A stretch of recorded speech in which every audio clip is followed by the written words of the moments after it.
and this is Let's Talk Home Edition. I'm here with Bridget, who's going to be talking about listening and communicating. So Bridget, would you like to introduce yourself? Hi, I'm Bridget. I'm the current High Sheriff of Suffolk. And in my role, I tell you, I've been doing a lot of listening and communicating over the last 10 months. In fact, it's been so important to listen well and communicate well because I haven't been able to visit people. So it's largely been the way we're doing it now, Maddie. Why would you say that listening and communicating is important? I think it's really important that we're heard. So learning how to listen well is important so we can hear other people speak and they can truly be heard properly. And communicating, so often we miss each other in what we want to say by not communicating well. I don't know whether you can think of lots of examples, but I know for me, I thought I'd been clear and I've been completely misunderstood, or somebody's spoken to me and I've taken it completely the wrong way. So, or we've both left thinking different things, which is really unhelpful too. How do you communicate effectively then? Well, I think, generally when you communicate, you chat like we are. But if you've got something that important you want to say, I think it's really important to plan well and think about what the communication is all about. So if you've got something important to talk about, have time to prepare it. Don't just think you can wing it, prepare it and frame the conversation, explain why you want to talk, and then kind of explain what it is you want to say. Make a request if you're trying to make a request, and then check understanding. That's a really important part of communication is checking understanding. But the other thing for me about communicating is understanding our different ways and styles of communicating, because we're all different. Some of us are quite extroverted and like talking lots. Some of us are quite introverted and don't like talking very much, so we're quieter. But someone who talks too much needs to let people who don't talk much in. Also, there's a style of communication we'll all have. So some of us will like making points a lot, so we'll be advocators. Some of us communicate through asking lots of questions. Some people do it through storytelling. So they kind of tell stories to communicate. So learning your communication style is a really important part of communicating. So what can hinder us and affect our ability to communicate? One of the things is, I don't know whether you ever think that this is the case, I call it inner voices. So we might have an inner critic or an inner traffic warden. And our inner critic would be going, don't ask that question, that's stupid. Or don't say that, you're going to appear as an absolute idiot. Or an inner traffic warden, which you can't ask that. Oh my goodness, you're not allowed to say that. And these inner voices, sometimes they can help moderate us and keep us safe, but generally they're quite unhelpful. And they'll stop us saying what we know we should say, or we know we could say, or a question that might be helpful, because we fear that we might appear silly or we might be breaking some rule about what we could do. So I think one of the things that we often do is, if you write down inner anti and inner traffic warden and inner critic, and you notice the number of times you use I'm rubbish, I'm no good, I can't, blah, blah, blah, or you shouldn't, you mustn't type of words, you can see how strong your inner traffic warden or your inner critic are. And what we really need is our inner fan and our inner anti, which would be, go on, ask that question, that's a really good question, or well done you, that was fantastic. And we should look to increase those types of things in our inner voices, rather than the critic speaking out, which hinders us and prevents us from speaking. The power of listening is really important. How do you do that? I'm sure Maddie, when you feel you've been listened to, the first thing is somebody is actually paying attention. Definitely, yeah. Yeah, so really paying attention. And there's something about playing back what you're hearing. I watch some people have conversations and the other person has decided what they want to say before the other person's finished what they've said, which means they're not listening. They're just thinking about what they want to say next. Truly listening is just giving that person your kind of undivided attention and asking questions to help bring that out. I was really fortunate this year. It's been a really weird year to be High Sheriff of Suffolk because I haven't been able to get out and meet people. So a lot of the conversations have been like you and I are having, but I was able to do a walking with people series. So I went walking with lots of people from different ethnic communities in Suffolk. And I really wanted to hear about what's life like if you are a Nigerian lady living in Suffolk. Tell me about your life. So we went for walks, and we went for walks along the coast of Suffolk, and I walked with loads and loads of different people through a week. And my job was to listen. So what it wasn't about me, it was about them. And it was about me asking questions to gain understanding and to comment and to empathise with what they were talking about, and then to be able to summarise what I heard as well. So that it's kind of like that kind of walking beside someone, walking in someone's shoes is really good, because then you really have to listen to understand what life's like. And I think good listening requires us to be genuinely interested in the other person as well, and to have time as well. So the beauty of the walk was we had 2 hours to walk together, so we could have good time. Sometimes we don't listen well because we haven't got time, have we? We've got 3 minutes, in fact.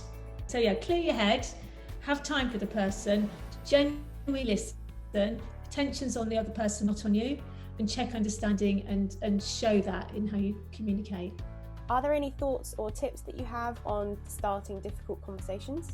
You know, this one's a really important one, and a difficult conversation badly is when I'm annoyed and I'm just on it, and I haven't had time to just step back, and I haven't planned, and I haven't thought of the person receiving it. I'm just talked at them, or I've used it as a rant, or to get things off my chest. So for me, a difficult conversation really requires quite a lot of planning, and I think maybe one way of explaining it is in an example I've got. So with my husband, I wanted to book a week off.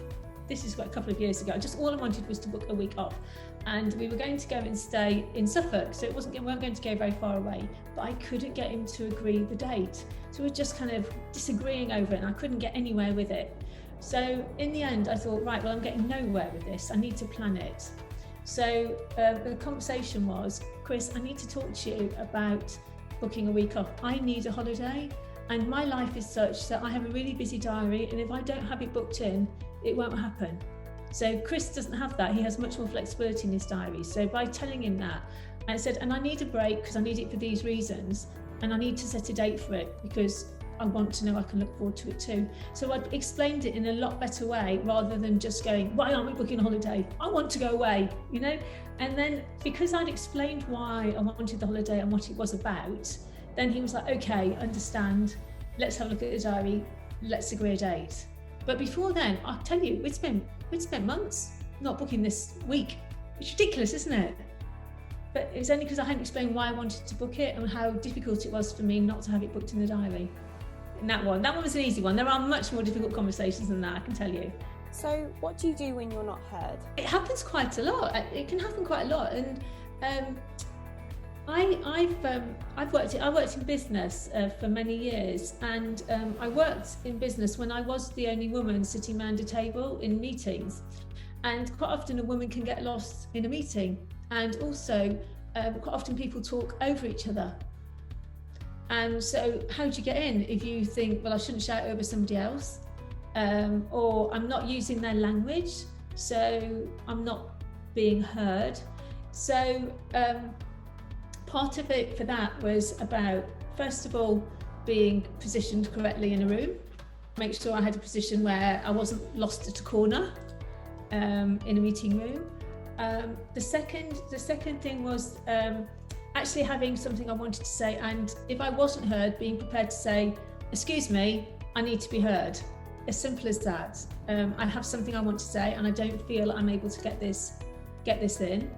If I'm in a meeting where in the past where I felt I wasn't heard, I'd go and speak to the person running the meeting before and say, get me in. I'm not getting into this meeting and I want to be. Can you help me?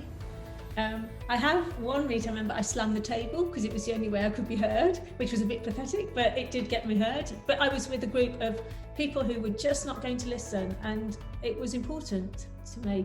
So really it is about taking your place around that table, knowing you've got to use your hands. I mean, I sometimes will use my hands to go, excuse me, I've got something I want to say. We do it on Zoom, don't we? We use the hand thing and stuff like that, but in a meeting you can do that as well. But do it with a smile as well when you want to be heard. Don't look angry, but smile. Excuse me, I've got something I'd like to say. Could I say it, please? And you know, people don't say no. Then you get your chance. But you know, there's something about you've got to step in.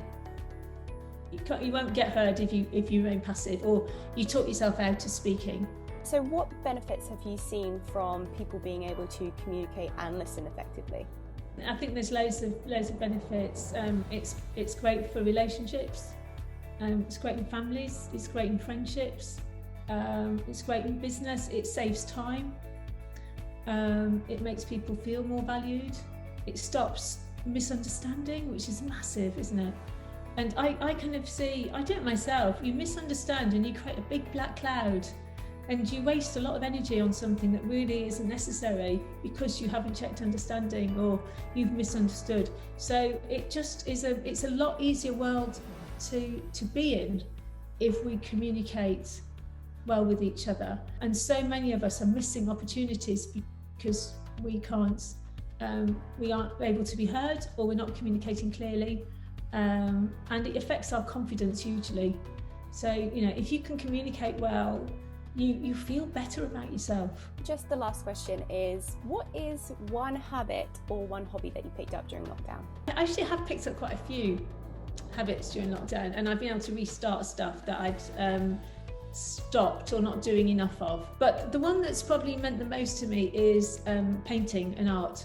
So I wouldn't describe myself as a good artist, but I know that art is really important for me, and I lose myself when I paint. It's a really happy place for me to go and do some painting. Well, thank you for your time today, Bridget. I'm sure that everyone can, you know, benefit from effectively communicating and listening. I think that's something that everyone needs to do. So thank you for your time today. Thank you. Well, thank you, and it's great to speak to you and to hear about the series that you're running. It's great that you're running this through this period too. Important. Thank you. Brilliant. Thank you very much.